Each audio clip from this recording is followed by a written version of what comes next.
जून 21 रे नीट परीक्षा पाई कड़ा सुरक्षा व्यवस्था पुरी रे तीनोटी परीक्षा केन्द्र रे त्रिस्तरीय सुरक्षा व्यवस्था ग्रहण कराजिबो।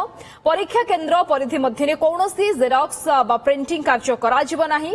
प्रश्नपत्र पहुंचीबाठू जांच पर्यंत सबु सतर्कतार सह हेबो बोली पुरी एसपी प्रतीक सिंह कहछंती।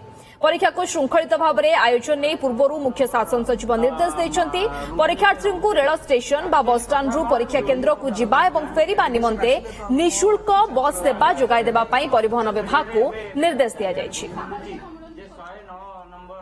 हमारे मल्टी लेयर आम सिक्योरिटी अरेंजमेंट रखिकी बायोमेट्रिक्स रहिबो एंटी एक्सेस कंट्रोल मेजर्स रहिबो फ्रिस्किंग चेकिंग जते भी सेंटर अच्छी तार किसी पेरिफेरी एरिया रे कौनसी प्रकार भी जेरॉक्स मशीन या एमती प्रिंटिंग विंटिंग किसी काम हो पारिबनी सब प्रकार अलग अलग लेवल ऑफ सिक्योरिटी मेजर्स अच्छी जोटा कि हम तरफ निया जाउछि।